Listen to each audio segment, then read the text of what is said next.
Muy buenos días, queridos estudiantes. Hoy damos inicio a exposiciones de la Teología Sistemática 4 que se relacionan con la neumatología, es decir, con la doctrina del Espíritu Santo. Tenemos que considerar que la doctrina del Espíritu Santo tiene un lugar dentro de la teología sistemática, pero ha tenido un lugar bastante distinto en las distintas tradiciones. Nosotros podemos darnos cuenta, si revisamos algunas de las teologías sistemáticas reformadas, por ejemplo, nos vamos a dar cuenta que no encontramos un capítulo separado para tratar específicamente la persona del Espíritu Santo. Esto lo podemos ver, tanto la persona como la obra del Espíritu Santo, la podemos ver separada en dos áreas de la teología sistemática. La persona habitualmente se ve en la sección de Trinidad, y en esa sección también se estudia algo de la obra del Espíritu Santo, por ejemplo, en la creación, en relación a los atributos que tiene el Espíritu Santo y reconociéndole su personalidad y su divinidad. Podemos ver algunas exposiciones sobre, por ejemplo, el Espíritu Santo en la creación, o el Espíritu Santo obrando en el Antiguo Testamento. En una segunda sección donde se ve la obra del Espíritu Santo, pero no la obra del Espíritu Santo eh, eh, como todas las obras del Espíritu Santo, sino restringidas exclusivamente a la obra regeneradora y salvífica y santificadora del Espíritu Santo. Es decir, la obra del Espíritu Santo restringida a la aplicación de la redención le hemos llamado la soteriología, que sería la segunda parte de este curso. Al final de este curso estaremos viendo cómo el Espíritu Santo aplica la obra redentora de Cristo en los creyentes. Sin embargo, hace algún tiempo, solo para referirme a un solo autor, R.C. Sproul, en el libro Todos somos teólogos, en la sección de neumatología, creo que es la sección número 5, si no me equivoco, y en esta sección él trata, por ejemplo, comienza a tratar la personalidad del Espíritu Santo la obra del Espíritu Santo desde su obrar en el Antiguo Testamento. Y luego separa como soteriología la obra de la aplicación, la obra del Espíritu Santo como la aplicación de la obra redentora de Jesucristo. ¿Ya? Vamos a encontrar probablemente en algunos libros más antiguos el reclamo o la protesta respecto a que ha sido esta una de las doctrinas más descuidadas, si es verdad, hasta hace algún tiempo. No encontramos, por ejemplo, secciones, como dije, de Espíritu Santo propiamente tal en las sistemáticas escolásticas más antiguas. De hecho, una de las más antiguas que tenemos acá a la vista, la de Brakel, él trata la personalidad del Espíritu Santo en la sección de Trinidad, o sea, en la teontología. Eh, Respecto a este descuido, hoy ya no existe tal descuido. El descuido ya cesó, puesto que probablemente desde la segunda mitad del siglo XX, han habido abundantes publicaciones sobre la persona y obra del Espíritu Santo. Libros completos sobre la obra del Espíritu Santo, por ejemplo, del teólogo Abraham Kuyper, que se puede conseguir en algunos idiomas, en inglés y en portugués. Podemos ver también que Sinclair Ferguson, pastor y teólogo de la Iglesia Presbiteriana de Estados Unidos, él también ha publicado una obra sobre el Espíritu Santo. Las obras recientes Michael Horton que estamos usando, la de la década del 60-50 de Hendrikus Berkhoff, y varias obras más desde el punto de vista, por ejemplo, pentecostal, y también las controversias finales que hemos visto. Las últimas controversias que hemos visto sobre el Espíritu Santo ha sido sobre los dones, y esta controversia fue iniciada por el hipercesacionista John MacArthur, y con su libro Fuego Extraño, pero también otros respondieron con algunas otras obras, como no recuerdo los autores, pero sí Fuego Divino y Fuego Santo, que fueron obras que también participaron de la discusión sobre esto. Digo hipercesacionista porque para cualquier manifestación solo con olor o apariencia acarismático, para el hermano John MacArthur sería presentar fuego extraño delante de Dios. Y eso pasa también y toca un poco la eclesiología en el término de cuál es la forma en que debemos adorar a Dios. Eso lo vamos a ver al final también de este curso, en la sección de eclesiología. Nos cabe una pregunta. ¿Cómo pensamos sobre el Espíritu Santo? Muchas veces nosotros pensamos en el Espíritu Santo de una manera muy difusa. El mismo Michael Horton, en su libro Redescubrir el Espíritu Santo, él parte en el prólogo del libro haciendo mención a una película que dice relación con una muerte temporal y de una visita de un niño al cielo, y describe al hijo, describe al padre incluso, pero el Espíritu Santo lo describe difuso, lo describe como que no se puede captar. Era azulado, un poquito azul, pero no se veía muy bien. Bueno, esta tal vez es la forma típica que nosotros consideramos al Espíritu Santo. Por ejemplo, nos quedamos con las figuras y con el lenguaje figurado de la Escritura cuando nos habla, por ejemplo, de la llenura. Entonces no es un líquido el Espíritu Santo, no es aceite, no es humo, no es aire. Cuando habla de llenura, habla de una total y completa dominación del Espíritu Santo en el creyente. A eso nos llama, a ser llenos del Espíritu Santo. Confundimos también, como dije, su relación con la Trinidad, o la mezclamos con las personas de la Trinidad. El Espíritu Santo en algunas ocasiones está un poco, por ejemplo, cuando nosotros, un poco descuidado, entre comillas. Por ejemplo, cuando tenemos revisamos nuestros himnarios, hay muy pocos, o tal vez, no sé, no hice el ejercicio, lo había hecho antes, pero no recuerdo bien los resultados, de que encontramos muy pocas alabanzas, himnos de adoración al Espíritu Santo, lo cual corresponde a adorar al Espíritu Santo. Sin embargo, ese descuido o ese olvido del Espíritu Santo, Michael Horton lo describe como los gajes del oficio, ya que el Espíritu Santo no exige adoración para él, sino siempre está apuntando a que adoren a Cristo. Entonces, no es es la propia labor del Espíritu Santo mostrarnos al Padre y al Hijo en su obra, pero sin embargo, Él está obrando internamente en nosotros día tras día. De hecho, es Dios habitando en nosotros, el Espíritu Santo.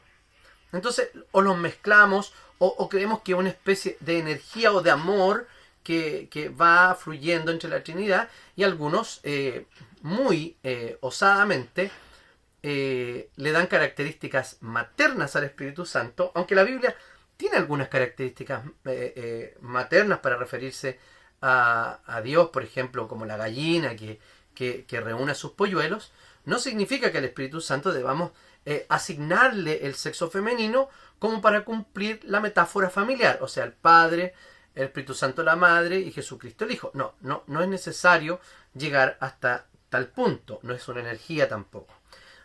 Entonces, también el lugar del Espíritu Santo en el pentecostalismo, no quiero referirme aquí ni hacer una crítica a ninguna denominación en particular. Sin embargo, en general, el pentecostalismo hace una especie de una... asocia al Espíritu Santo, como dice Michael Horton, lo asocia exclusivamente o simplemente con lo extraordinario. Entonces, se distingue la obra del Espíritu Santo como tajante y muy dividida de la obra del Padre y del Hijo. Cuando nosotros vemos la acción del Espíritu Santo, por ejemplo, vivificando a Cristo o resucitándole, la Biblia también dice que el Padre lo resucitó y también dice que el Hijo tomó su vida y resucitó. Y el Espíritu Santo también lo vivificó. O sea, cuando el Dios Trino actúa mayormente en conjunto. Por ejemplo, en el caso de la creación, en el caso de la incluso de la crucifixión, se entrega por el Espíritu y es el Padre quien recibe este pago y Jesucristo es quien lo paga. Entonces, en cuestiones tan exclusivas como esa que sería la muerte de Cristo, claro, no es el Padre que muere, no es el Espíritu Santo que muere, pero sí la salvación y la obra de Dios es una obra profundamente trinitaria.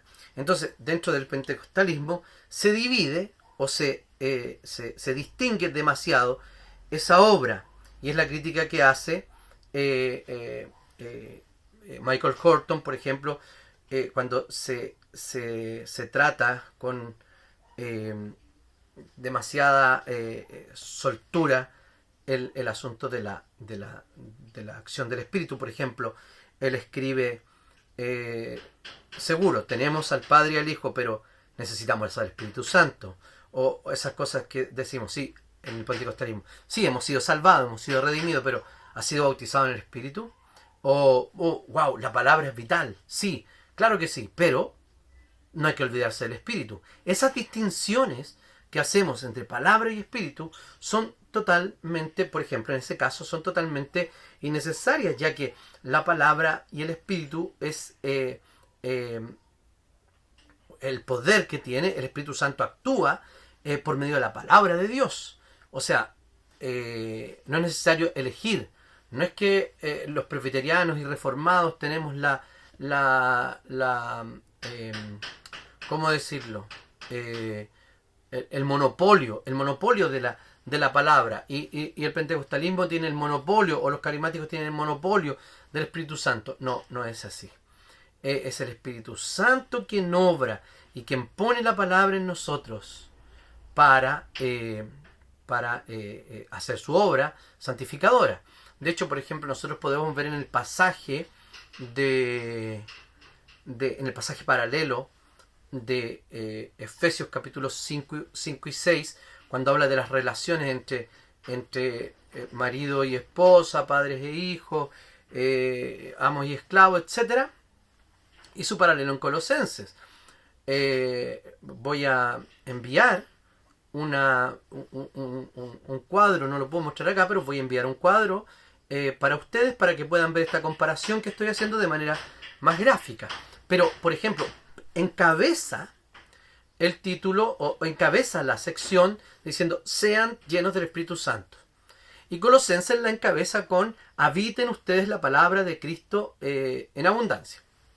Y luego de eso, cuando habla de la llenura del Espíritu Santo, y en Colosenses habla de estar llenos de la palabra de Cristo, luego va describiendo padres, hijos y esposas y esposos, hijos y padres, lo hace al revés, como lo haría la cultura greco-latina, luego esclavos y amos, y así para adelante. Incluso la sección previa a las responsabilidades de cada uno de estos grupos habla prácticamente lo mismo, que que adoremos con cánticos espirituales a Dios, etcétera, etcétera.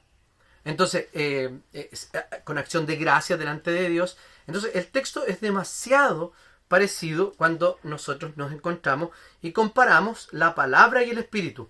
O sea, la conclusión, ¿cuál sería? Ser llenos del espíritu es ser llenos de la palabra de Dios. Porque son las palabras del espíritu las que están siendo inspiradas y escritas en el texto sagrado. Entonces, la palabra es vital, pero no podemos olvidar al espíritu, como dice Horton. O también esto de que, sí, la doctrina es importante, pero también la experiencia. Entonces tratamos de vivir esa dicotomía. Sin embargo, esto es un todo coherente y un Dios actuando a favor nuestro de manera, como dije, de manera coherente y en términos humanos totalmente sincronizada. Bien, vamos a pasar entonces a ver algunos datos bíblicos sobre la persona del Espíritu Santo. O sea, nuestra primera declaración aquí sería que el Espíritu Santo es una persona, ¿ya? No es una fuerza, no es un poder, no es un líquido, no es un humo, no, nada de eso. No es una influencia, es una persona. Hay sectas que no le atribuyen personalidad, entre nosotros, digamos, aquí en el tiempo actual, que no le atribuyen características personales al Espíritu Santo. Por ejemplo, los testigos de Jehová. La Biblia usa pronombres personales para referirse al Espíritu. Según R.C. Sproul, en su libro El Misterio del Espíritu Santo, dice que cuando las Escrituras utilizan pronombres personales para el Espíritu Santo, lo hacen en pasajes que no son poéticos, sino narrativos y didácticos. Y él cita Hechos 13:2, donde dice: mientras ministraban al Señor y ayunaban, el Espíritu Santo dijo: apartadme a Bernabé y a Saulo para la obra a la que los he llamado. Hay dos palabras acá que son claves: apartadme y o sea, llamado. Son atribuidas al Espíritu. Notamos también, al pasar en el texto, que el Espíritu Santo habla a la iglesia y le da instrucciones claras que son posibles de entender y que son intencionales. O sea, está manifestando voluntad el Espíritu Santo sobre qué quiere que hagan respecto a Saulo y Bernabé. Observamos un caso similar, dice Sproul, en Juan 15:26. Cuando venga el Espíritu, a quien yo enviaré, dice Jesucristo, ¿cierto? ¿De quién? Del Padre, el Espíritu de verdad, que procede del Padre, Él dará testimonio de mí. Entonces, aquí no vemos en ninguna parte una fuerza impersonal o un reflejo a su lado, sino una persona tal como con características personales, ¿cierto? Y tiene atributos personales. Por ejemplo, al Espíritu Santo se le atribuyen sentimientos. Es posible entristecer. Dice la Reina Valera, la NBI, la Reina Valera 60, no contristéis al Espíritu Santo. No entristezcan al Espíritu Santo de Dios, con el cual ustedes fueron sellados para el día de la redención. O sea, el Espíritu Santo también aquí es el sello. No es que el Espíritu Santo nos marque con un sello, sino que el sello de aquel que está guardado hasta la redención final es el Espíritu Santo mismo. También el Espíritu Santo conoce. ¿Y qué conoce? Miren. Ahora bien, esto es 1 Corintios 2. Ahora bien, Dios nos ha revelado esto por medio de su Espíritu. Pues el Espíritu lo examina todo, hasta las profundidades de Dios. En efecto, ¿quién conoce los pensamientos del ser humano sino su propio Espíritu que está en él? claramente, nosotros no nos podemos engañar.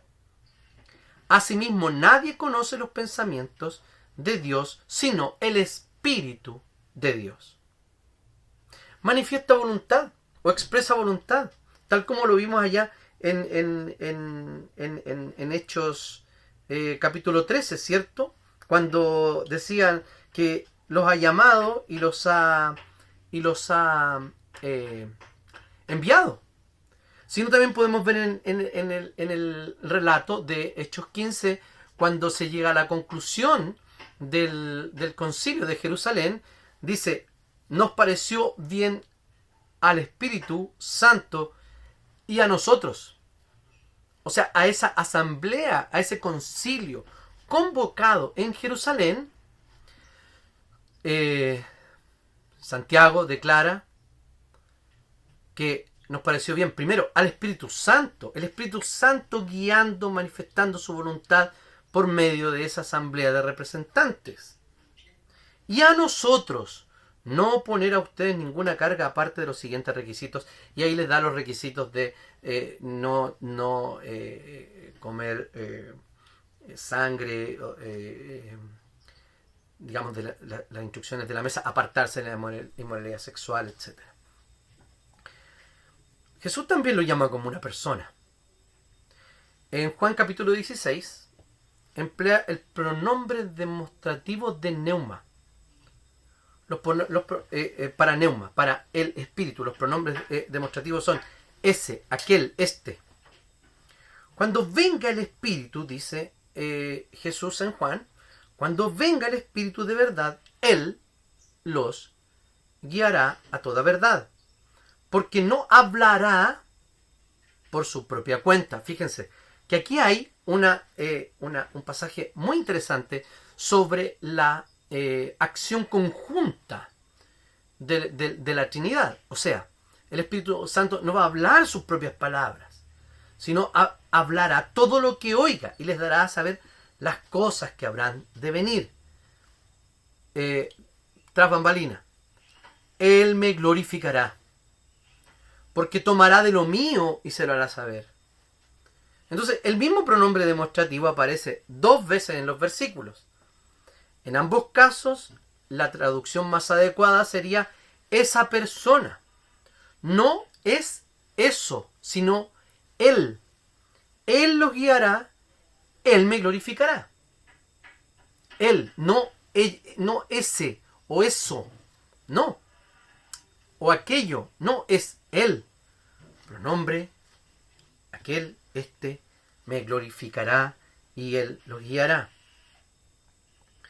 Un teólogo reformado respecto a la personalidad del Espíritu Santo dice lo siguiente, Edwin Palmer: cuán agradecidos debemos estar de que el Espíritu sea una persona, porque precisamente por ser persona nos puede convencer de pecado y con ello guiarnos hasta Dios, morar dentro de nosotros y darnos poder sobre el pecado e iluminar nuestra mente para entender la Biblia. Concluimos, a fin de poder descubrir la voluntad de Dios, dirigirnos en oración y llamar ministros, ancianos y diáconos como oficiales de la iglesia. Si el Espíritu Santo no fuera una persona, estamos abandonados. Es Dios con nosotros hoy día, Dios habitando individual y corporativamente en su iglesia. Nos convence de pecado, nos da poder contra el pecado, nos ilumina, nos conduce.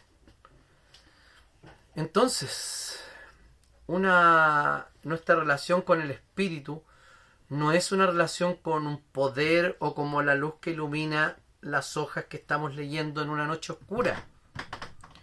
No es simplemente una guía. No es incluso un consuelo despersonalizado, porque hay consuelos despersonalizados, ¿cierto? Los calmantes, los psicotrópicos, los de estrella roja, azul, verde, son, claro, consuelos que nos podrían quitar de la realidad, aplacar un poco el peso de la vida. Pero no es eso el Espíritu Santo.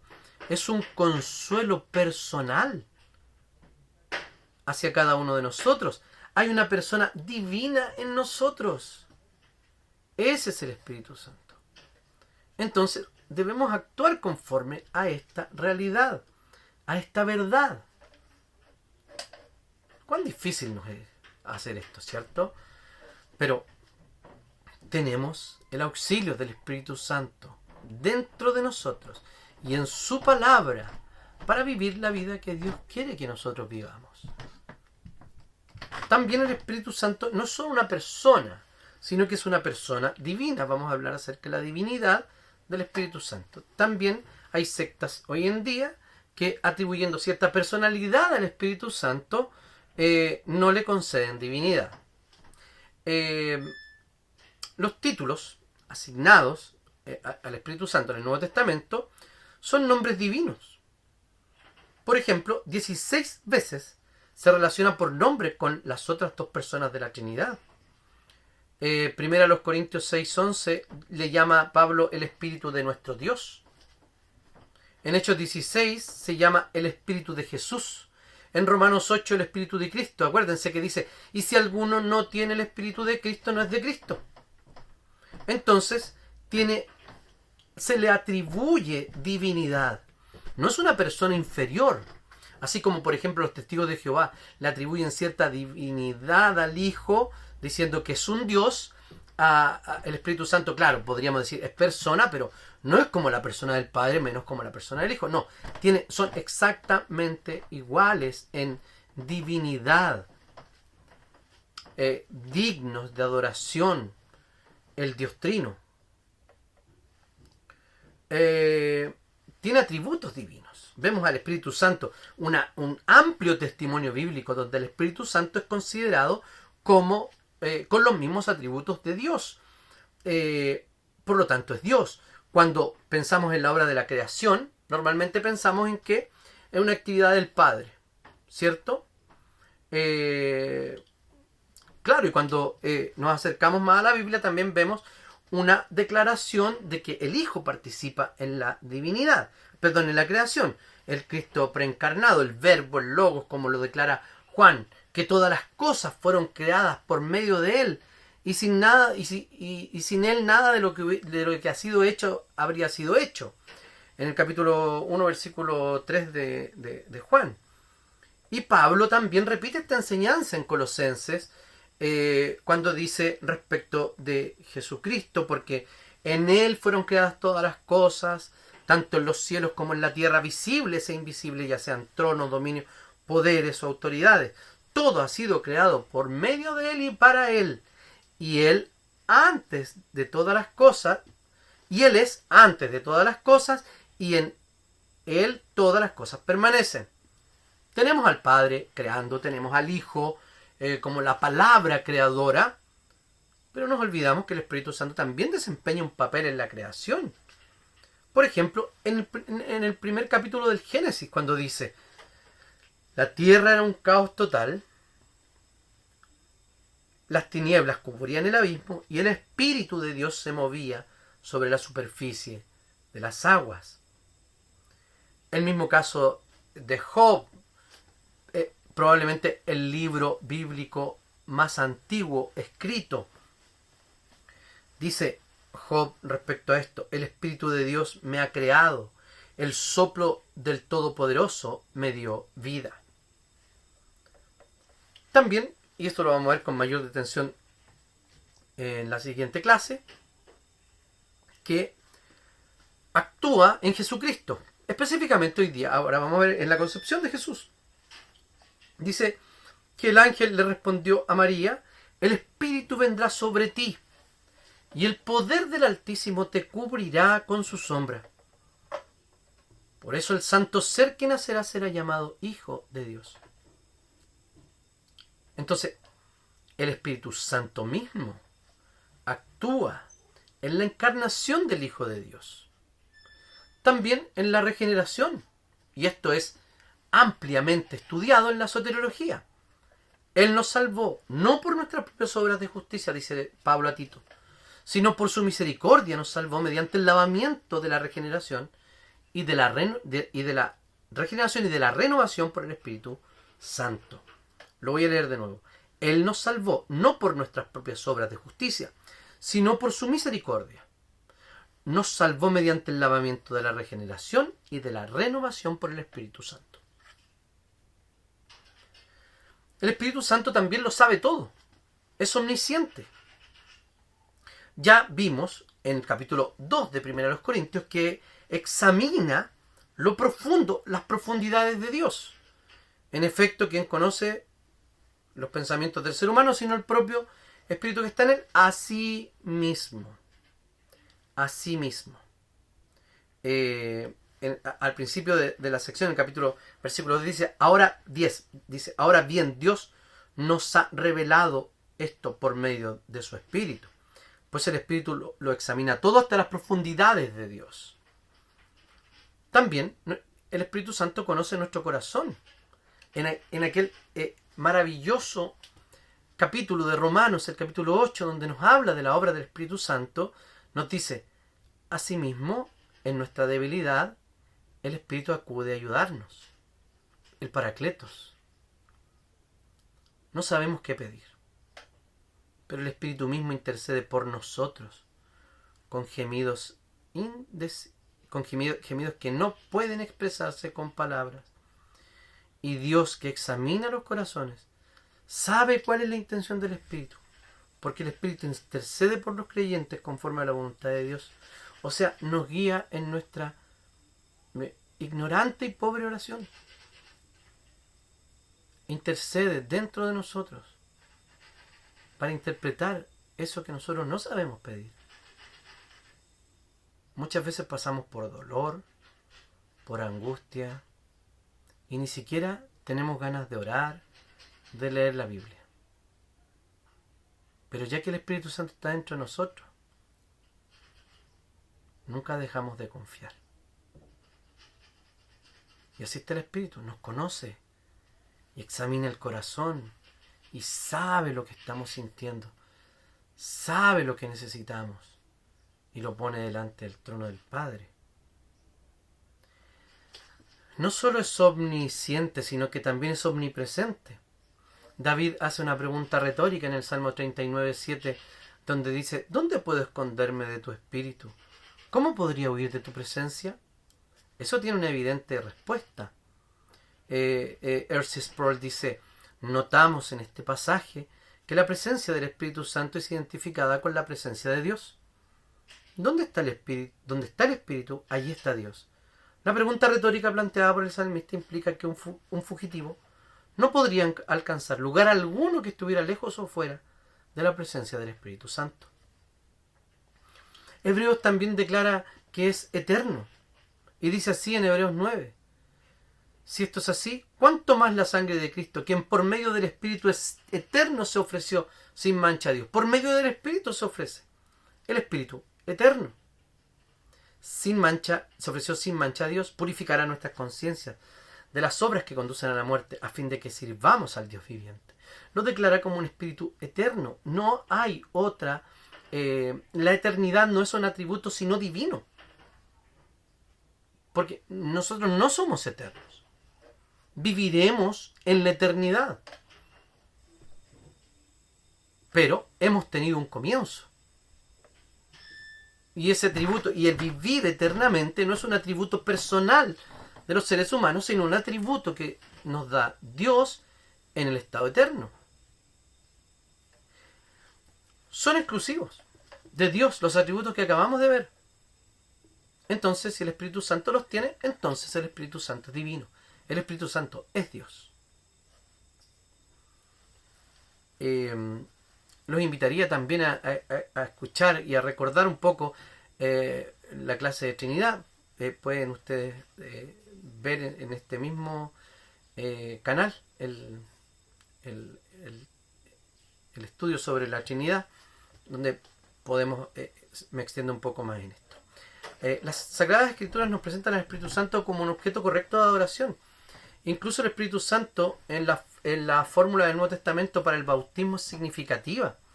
Juan Calvino comenta al respecto lo siguiente. Permítame leer desde la misma institución. Voy a usar esta versión que es un poco más nueva, con un lenguaje más moderno que la anterior. Y esta sección dice así.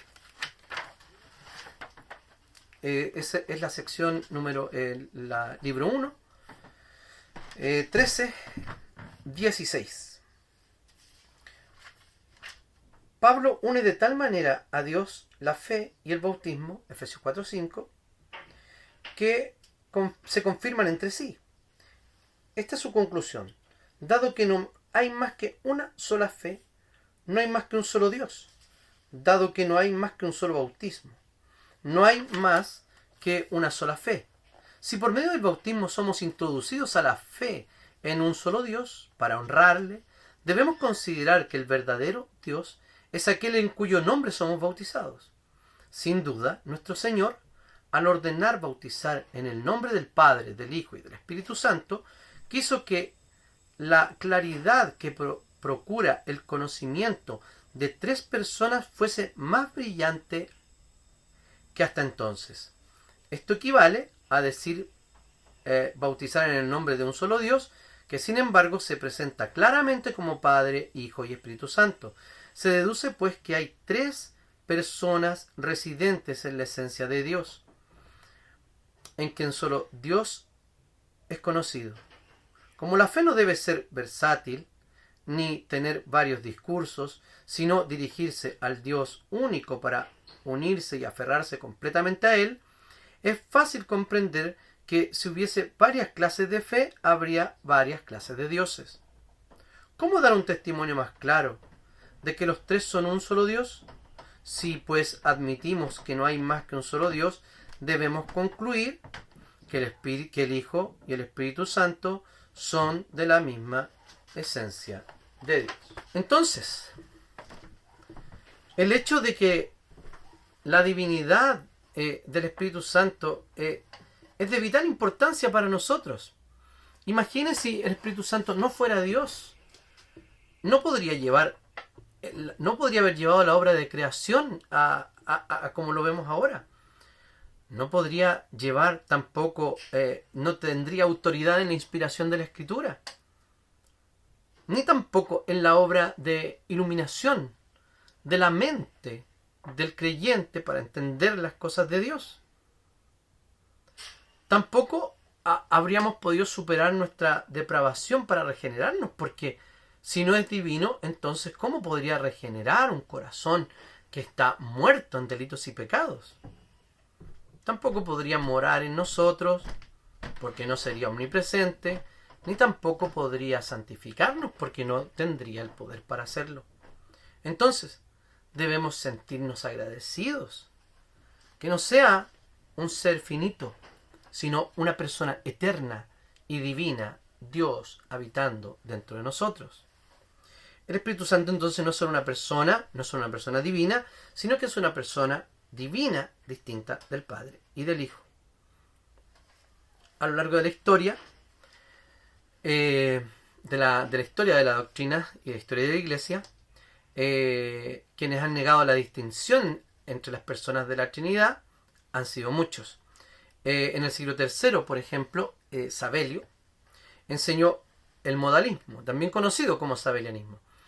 El modalismo, y estoy citando a Michael Horton, el modalismo sostiene que en realidad solo hay una persona divina que se revela a sí misma en una ocasión como el Padre, en otra como el Hijo y en otra como el Espíritu Santo.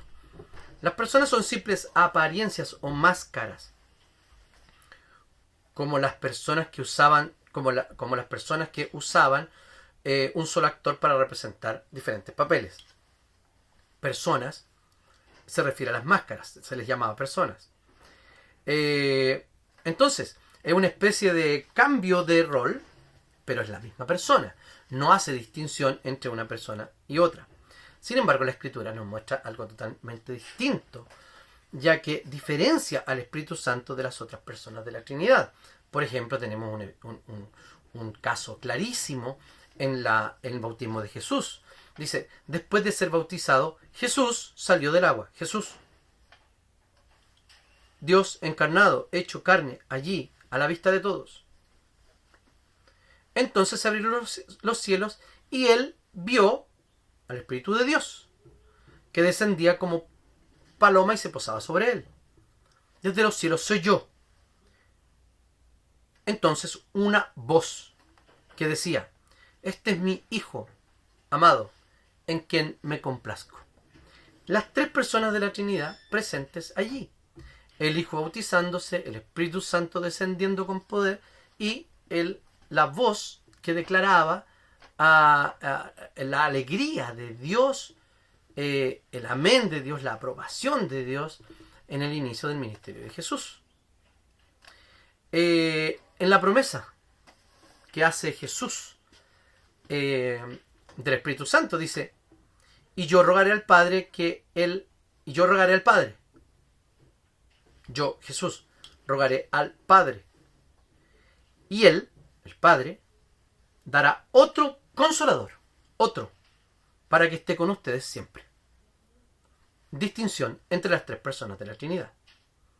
Pedro, cuando predica en Pentecostés, dice lo siguiente, y como él fue exaltado por la diestra de Dios, recibió del Padre la promesa del Espíritu y ha derramado esto que ahora están viendo y oyendo. O sea, tenemos a Jesucristo exaltado, el Padre dando la promesa del Espíritu Santo, derramando el Espíritu Santo. Respecto a que el Espíritu Santo no es un poder que emana de una persona enviada, el credo atanasiano dice lo siguiente, de igual manera el Padre es omnipotente, y el Hijo es omnipotente, y el Espíritu Santo también es omnipotente. Sin embargo, no hay tres seres omnipotentes, sino un solo ser omnipotente. Así, el Padre es Dios, el Hijo es Dios y el Espíritu Santo es Dios. Mas no hay tres dioses, sino un solo Dios. El Padre es Señor, el Hijo es Señor, el Espíritu Santo es Señor. No hay tres señores, sino un solo Señor. Así la verdad cristiana nos obliga a confesar que cada una de las personas individualmente es Dios y Señor. Y la religión católica nos prohíbe decir que hay tres dioses o tres señores. El Padre no fue por nadie hecho, ni creado ni generado. El Hijo no fue ni creado, pero fue engendrado por el Padre solo. El Espíritu Santo no fue ni creado, pero procede del Padre y del Hijo. El Espíritu Santo entonces no es una persona más pequeña dentro de la Trinidad. Cito de nuevo a Michael Horton. Nosotros confesamos dos puntos principales en el artículo del Credo Niceno: que el Espíritu Santo es el Señor y que es dador de vida. Al confesar su señorío, proclamamos que el Espíritu Santo es uno con el Padre y el Hijo, tanto en esencia como en operaciones. No hay tres señores, sino uno solo. Por consiguiente, en todo lo realizado por el Dios uno y trino, solo hay una obra divina. Entonces, es una bendición tremendamente grande tener un Dios que no es una persona, sino tres. ¿Por qué? Porque constituye una Trinidad abundante. Porque no solo hay un Padre que nos ama y cuida de nosotros, sino que también un Cristo que trajo salvación y vida, intercede por nosotros. Y hay un Espíritu Santo que mora dentro de nosotros y aplica la salvación en nuestra vida. Nos santifica, nos acompaña y nos consuela. Entonces, al conocer al Espíritu Santo como una persona, podemos relacionarnos con Él. De hecho, la bendición apostólica habla de la comunión, que la gracia de Jesucristo, el amor de Dios y la comunión del Espíritu Santo. Entonces, al conocer al Espíritu Santo como una persona divina, podemos estar confiados en quién es y cuál es su labor de consuelo, perfeccionamiento, santificación, y vamos a estar seguros de que esta sí va a ser llevada a cabo. Conocer al Espíritu como una persona distinta del Padre y del Hijo, podemos ver su actuar en nuestro interior, Michael Horton dice: los señores humanos solo piden ordenar para ser obedecidos. Las obras externas de Dios no son simple aplicación de fuerza bruta. El Dios de Israel, el único Dios verdadero, es tripersonal. Por supuesto, Él habla. Sin embargo, sus decretos son eficaces porque tienen a su Hijo como mediador, ocupando su lugar al lado de ellos en el cumplimiento de la misión. Y tienen al Espíritu como el que obra dentro de ellos para ganar su consentimiento. También nos dice Horton que el Espíritu Santo emplea ordinariamente métodos de criaturas para liberar criaturas a fin de que se produzca el fruto que las palabras del Padre en el Hijo han señalado que producirían. Creación. Él se movía sobre las aguas, abrió las aguas, descendió sobre los profetas para aquellos que tenían que escribir lo que procediera de Dios. Y también se posó sobre María para que naciera el Hijo de Dios. El mismo Espíritu hoy obra en nosotros por medio de los frágiles medios que tiene la criatura. Por ejemplo, por la predicación, el Espíritu está obrando en nosotros. El agua y el pan y el vino en los sacramentos, uniéndonos a la realidad, a Cristo, con todos los beneficios que eso significa. Queridos hermanos, recordemos, el Espíritu Santo es una persona. Y no solo es una persona, sino que es una persona divina. Y no solo es una persona divina, sino que es una persona divina distinta del Padre y del Hijo. Por eso glorificamos a Dios. Porque esta abundante Trinidad actúa en favor de nosotros. Que Dios les bendiga. Nos vemos en la próxima clase.